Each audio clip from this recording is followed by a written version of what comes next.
Preseason is over. It is time for the SEC play to start. Ole Miss versus Kentucky, 11 a.m. It's a stripe out. Go to College Corner to get whichever shirt you need for this ball game. It should be quite interesting. Me and Josh Guest, and perhaps other people that might come in as this goes, we're going to react to it one last time, the win over Georgia Southern.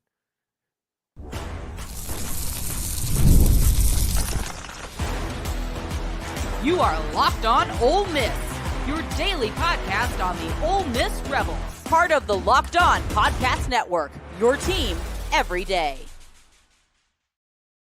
Good morning, everybody. Hello, I'm Steven Willis, a 10-year veteran member of the national media and a former Ole Miss staff member as well. We are going to be joined by Josh Guest. We're going to react one little bit of time to the Georgia Southern win. Hey, Josh. How are you doing? You're muted at the moment. I'm pretty excited about what could happen because there were 67,500 fans at the Georgia Southern game. And you said yourself before the show that the Grove was absolutely rocking. They're going to get 70,000 for Georgia, right? Yes, Stephen, I believe so. In fact, I think Rick Mize that owns the radio station. He came by the tent and he asked Hayden and Jake and myself, he said, do you think we need to camp out before Oklahoma and Georgia to save our spot just for the radio tent? That's how packed the tents were. It was as many tents as I've seen since I started doing this. Now, I've only done this for 3 years. But from the standpoint of being at the radio tent, which I've been in the Grove obviously before, but from that view, it was as many tents as I'd seen in my 3 years of doing it so far. So it was great to see, and it was fun. There was people everywhere. There were tons of Georgia Southern fans. Couldn't believe how many Georgia Southern fans were there in the Grove, which they got to enjoy something that Oklahoma does not. Yeah, I genuinely feel bad for Oklahoma, not for their quarterback situation because it's kind of a joke at the moment, but them coming to Oxford, Mississippi and not getting to experience the Grove in all of its glory by having an 11 o'clock kickoff, they kind of got shortchanged, I think. They did, and it's one of the iconic, venues, if you will, of pre-game or post-game activities for college football throughout the country, and one of the greatest places. Now, I will say, Stephen, we were spoiled the first few weeks because the temperature was very nice and pleasant, but it was just hot yesterday in Oxford. So it was just kind of hot and muggy. So it was it reminded me of last year. I think last year the entire season was that way. And so, anyway. Yeah, and there's a tropical storm or whatever spinning up in the Gulf right now that's supposed to hit somewhere between Louisiana and Florida, which is affectionately known as the landmass, I do believe. Yes, and last I checked, it was 55% on Saturday, 40-something on Friday. So I think they're still kind of waiting to see what that track's going to look like before we know. Of course, if we do get rains from that, it could just be a downpour the whole game and be a slosh fest with Kentucky, which I'm not sure what I think about that. Yeah, I anytime it rains, the offense has the advantage over the defense. I think the defenses, Ole Miss's defense and Kentucky's defense, will cancel each other out, and the difference is going to be the offensive players. Now, Barry and Brown and Dane Key, they're really good players at wide receiver for Kentucky, but I definitely trust Jackson Dart more than Brock Vandegrift if it's raining.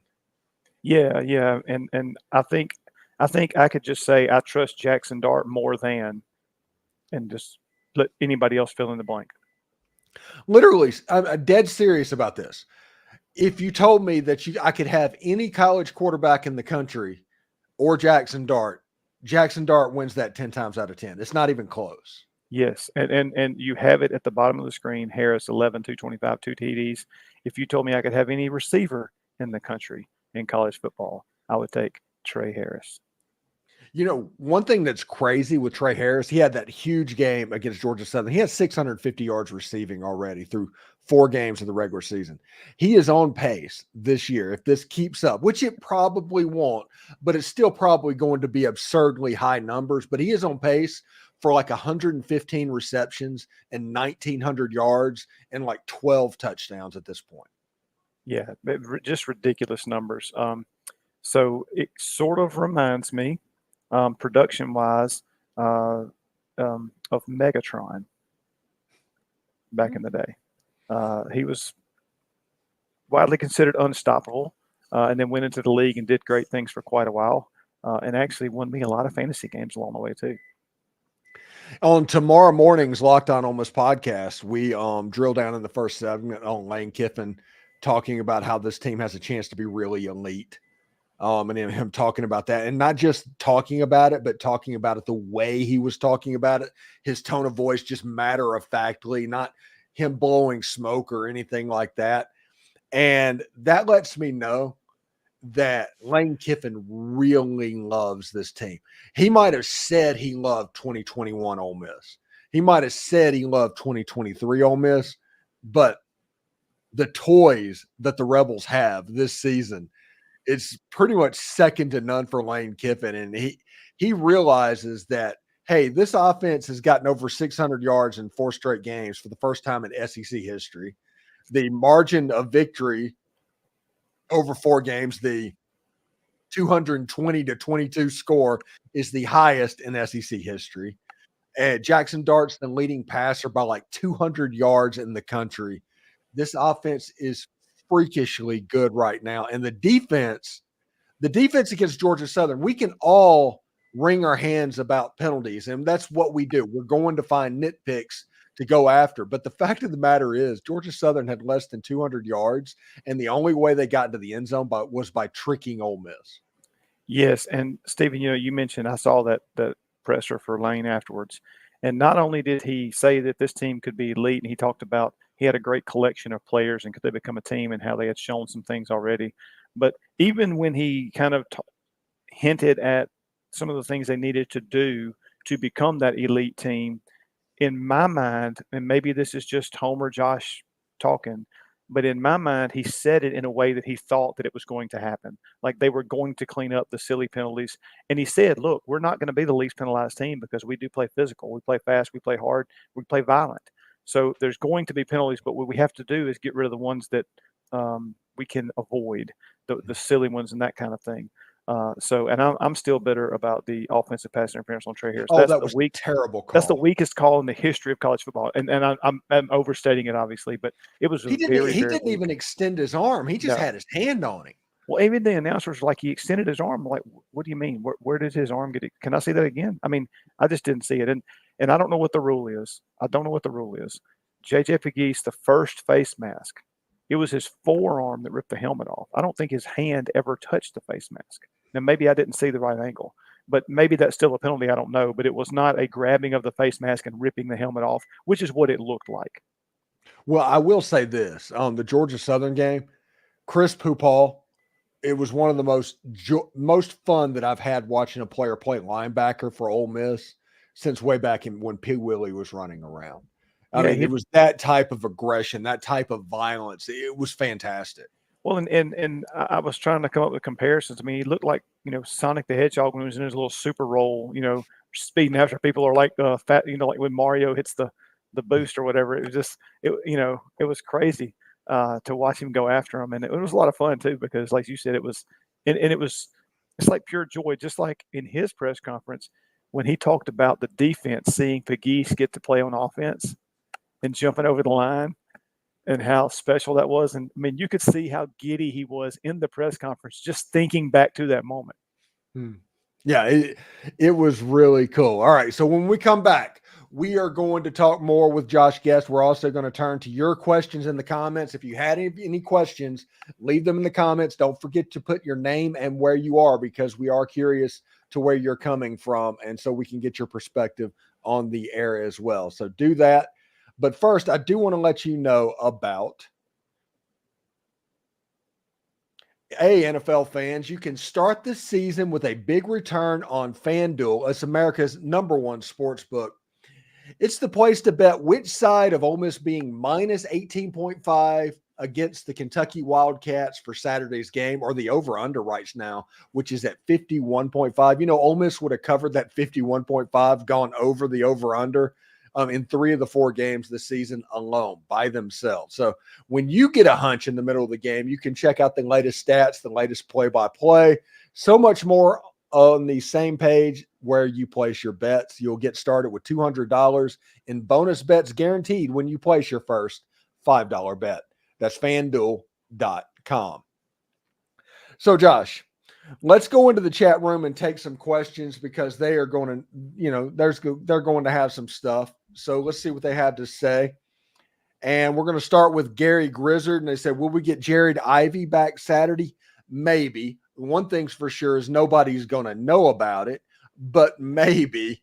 It is an ankle sprain. It is SEC play. Jared Ivey famously made that stack that put away the Kentucky game 2 years ago. So Jared Ivey might be back. I thought it was interesting in this game that the player that replaced Jared Ivey, I was really curious about that, was J.J. Pegues. You had a 325-pound man playing defensive end Saturday.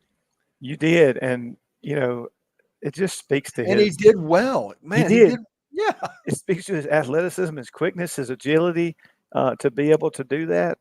The thing that about JJ specifically was getting injured early, and then you could see him grab his arm or hold his arm several times later throughout the game. So I hope that he did not sustain something worse playing through. You got to believe it was something that was a pain tolerance thing, or they wouldn't have let him go back out there. You got to think that.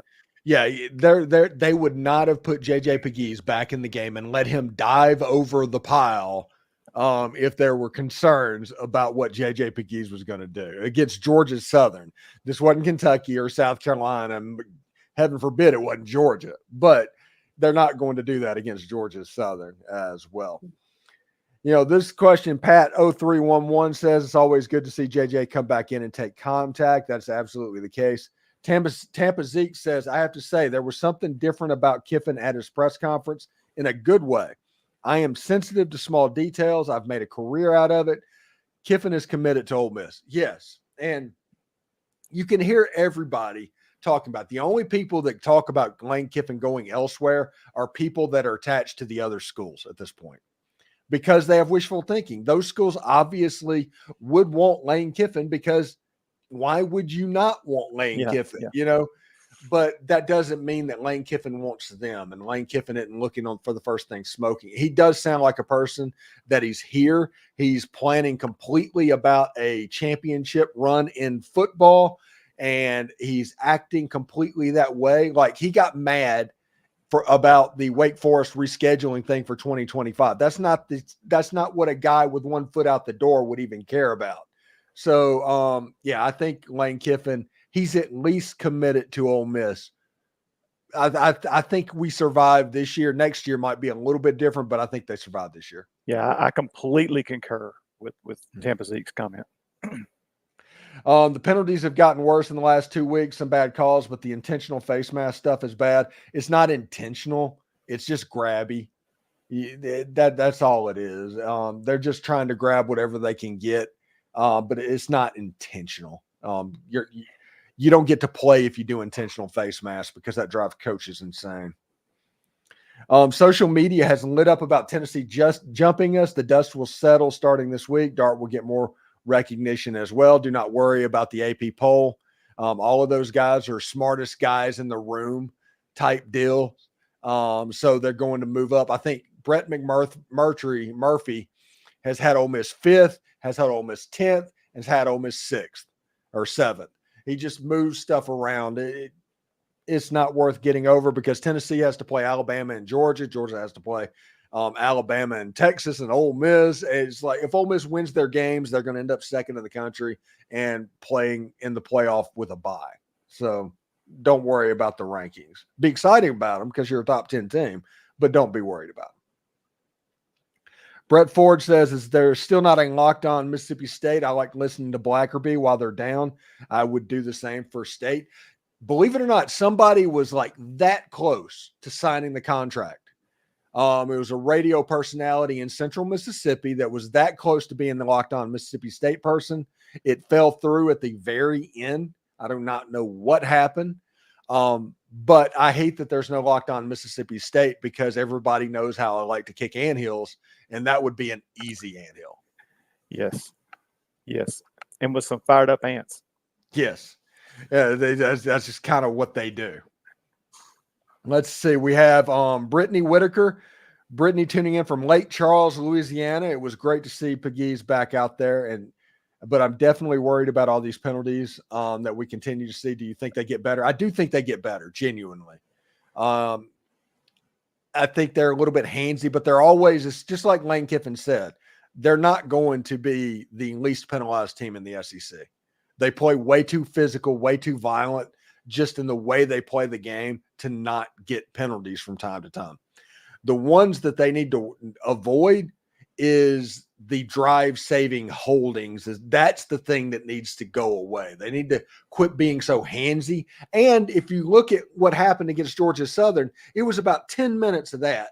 And then all of a sudden, Ole Miss self-corrected in the middle of the game, and you didn't really see those the rest of the way. So, Steven, is there have you seen a stat on how many of those penalties were during the touchdown and the first field goal drive? Because in my mind, I feel like it was more than half.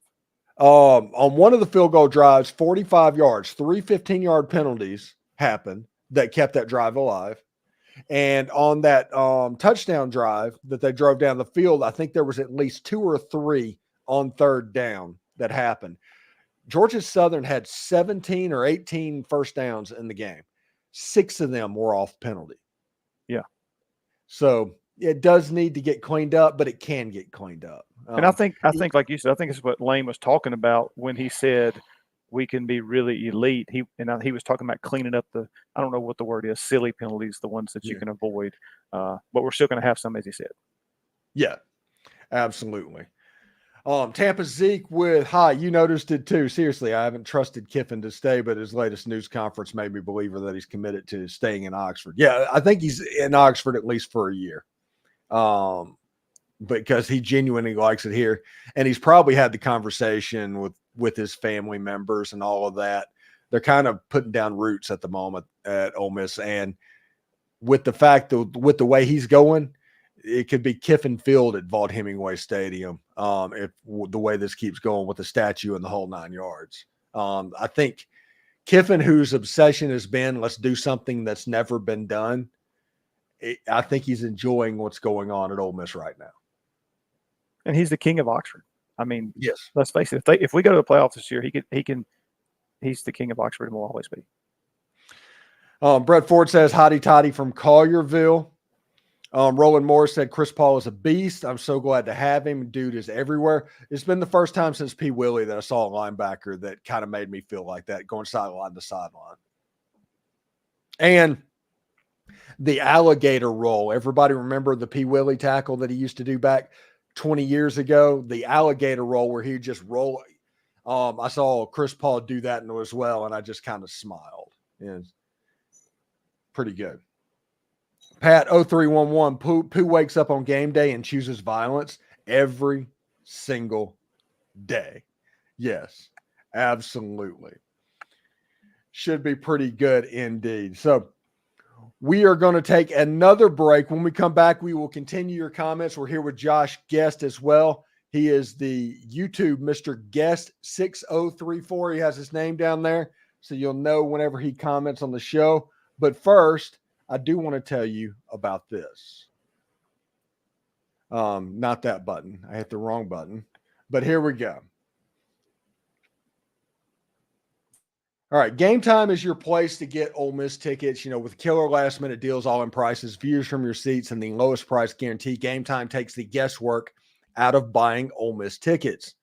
Vaught Hemingway doesn't have a bad seat in the venue, but Game Time makes it to where you can see exactly what each seat would look like before you buy the tickets, so you know exactly what you're walking into. They have the lowest price guarantee, event cancellation protection, job loss protection, etc. They take the guesswork out of buying Ole Miss tickets with Game Time. And with this being the most anticipated football season in Ole Miss history, I may be able to help you out with tickets. Download the Game Time app, create an account, and use code LOCKEDONCollege for $20 off your first purchase. Terms apply. Again, create an account and redeem code LOCKEDONCOLLEGE for $20 off. Download Game Time today. Last minute tickets, lowest price guaranteed.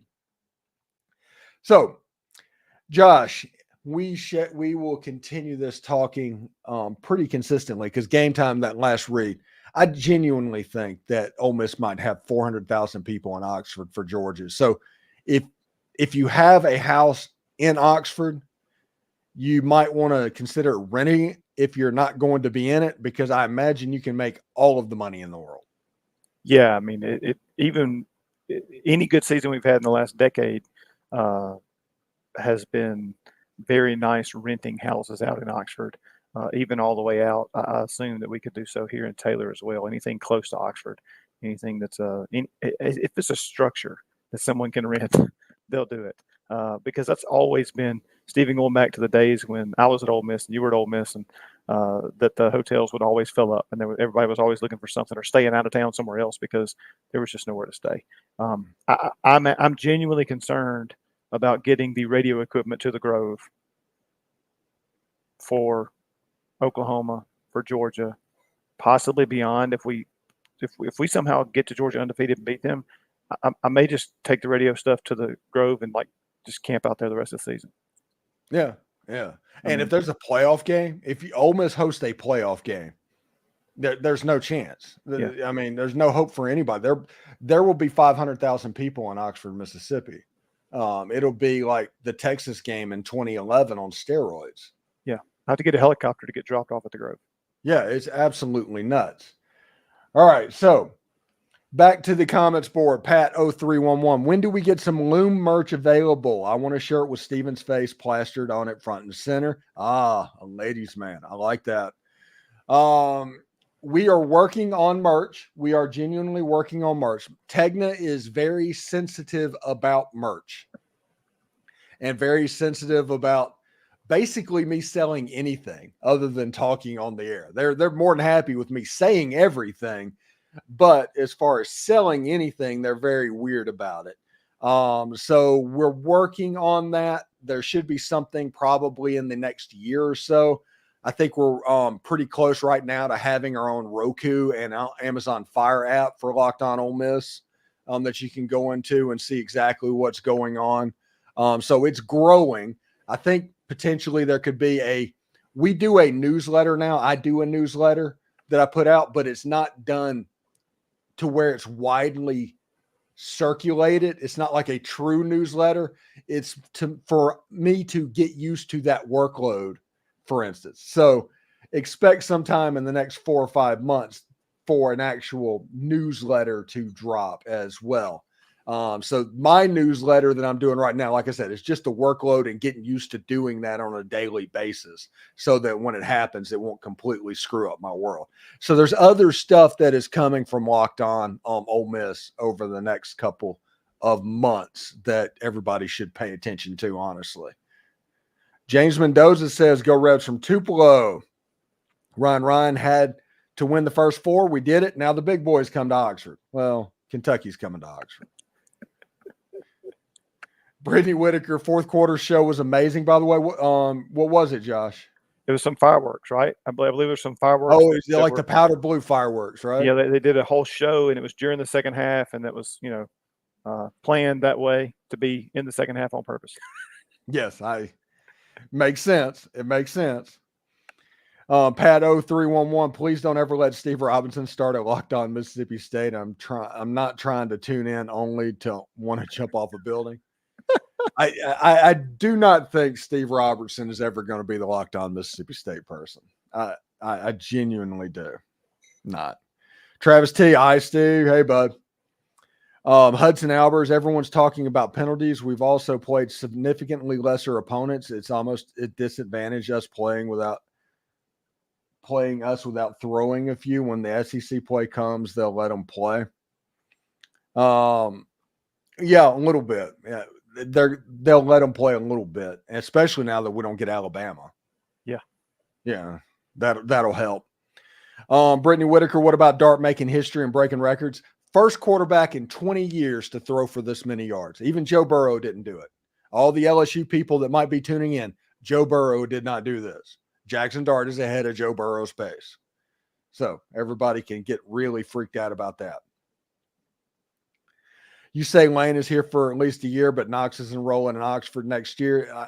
Listen, that I get it, but that's not like a contract or anything. I'm not going to tie up. Knox is going to go, you figure, wherever Lane ends up. I don't think Knox is going to be left behind, but I get what you're saying, but I'm not going to make it. It's like he's going to stay here for 4 years because his 8th grade son is going to Oxford High School. Now, there's high schools other places as well. Roland Morris, the offensive line needs to get more push on defensive lines. Run game didn't do what I thought they would last night. They had like 4 linemen out last night.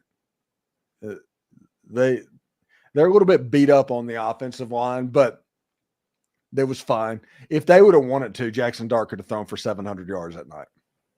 I also think Georgia Southern made some adjustments from what had happened in the past and Yeah, focused on it. I mean, they were trying to stop the run. Yeah, they actually single-high'd Trey Harris, and that's one of the reasons Trey Harris went for 225 is because they were going single-high and they were running people into the box to not get beat by the run game specifically, and those one-on-ones, that's the reason all those long touchdowns were happening. Let's see. Kiffin will be the king of Mississippi if he wins a 90. He absolutely will. Yeah. James York, what has impressed me is the buy-in and dedication to the weekly improvement and take it one game at a time. This team is showing, it's a very mature team, a very, very mature team. Lando from Senatobia, Mississippi. If Kiffin doesn't go to Florida, he's not going to Florida. Do you see him leaving in the next 4 years? I do not know. That's too far. Anytime you have a college football coach, you cannot look 4 years into the future. That's the reason, as far as I will go, is at least a year. Because of the way it's set up. I do not think he's going to Florida. I'm willing to go further, Stephen, but my vote doesn't count. So, yeah. David Gibson hosting a playoff game will be tricky. We will probably need to go 11-1 with our schedule and either not lose or not make the conference championship. If Ole Miss goes 11-1, they're absolutely at least hosting a playoff game, but likely they might have a bye because 11-1 they're going to end up in Atlanta. Yeah, there is no going 11-1 and not going to Atlanta. So it's just the way it is. David Holley from Madison. Can State beat UMass? We got trouble at Starkville. Oh, my goodness, Josh. That Mississippi State, Florida game. Mississippi State is legitimately maybe the worst college football team in the SEC since maybe that Houston Nutt Ole Miss team from 2011.